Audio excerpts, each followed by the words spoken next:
Hello to all our fans in South Africa. Thank you so much for checking out the world's best film.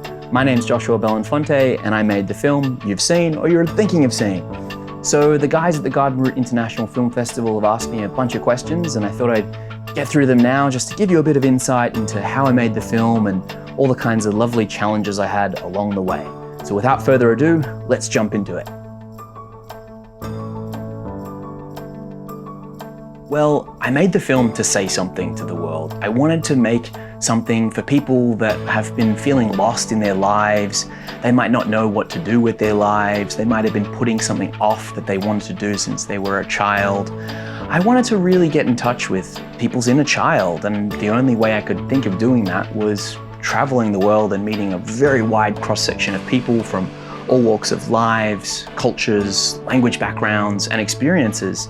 And really just hashing out with each of them why they chose to do the things that they were doing and what led them to go down the paths that they were going down, with the hope that maybe someone watching the film who's also been a little bit lost with their life or their time might take a step back and go, well, actually, you know what? I've always wanted to do that thing that I said I was going to do as a kid, but I've been putting it off because, you know, life got in the way, or my family told me I couldn't do it, or someone said no to me one day.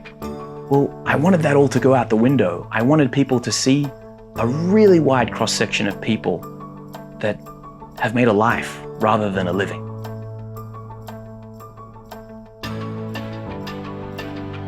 Well, I wanted to cover a very wide cross-section of human experience, and in the film we cover everyone from the world's best griller of bananas to the world's best dog sitter to the world's best town planner to the world's best toilet tour guide, without giving too many more of these amazing people away. And it was very important to me to show people that might not otherwise be filmed, people that aren't of the typical documentary story experience. You know, I wanted to avoid, you know, obviously people that their stories have already been told. I wanted to find people that might not necessarily be in the public eye, or if they were in the public eye, I wanted to take a different perspective on their lives.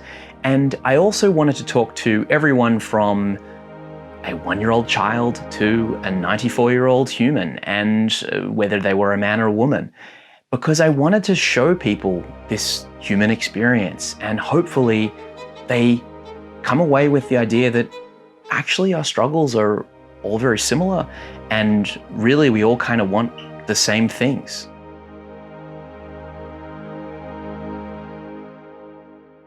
Well, the main challenge of making the film was that it was made completely independently, which is probably why it took 5 years to make. And you know, that was kind of out of necessity that I make this film independently. I wanted to be true to the people whose stories I was telling.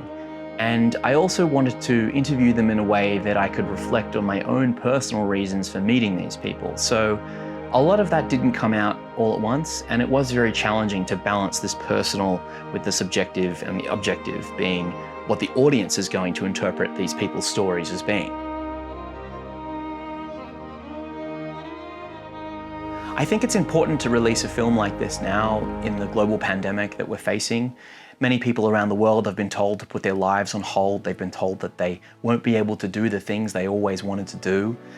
And a lot of people out there thought that 2020 was going to be their year. I know that I did. I was going to release the world's best film in 2020. It was going to be my year.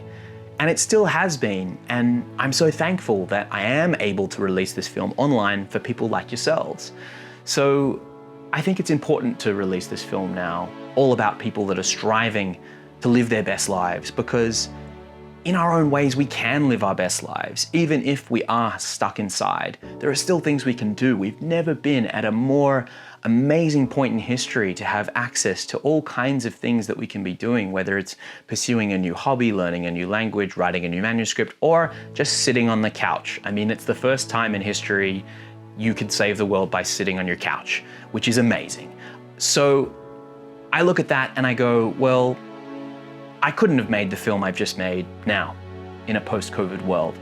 So in some ways, the film's a record of a previous time in history, but it doesn't have to stay that way. We will be able to get the things that we want eventually.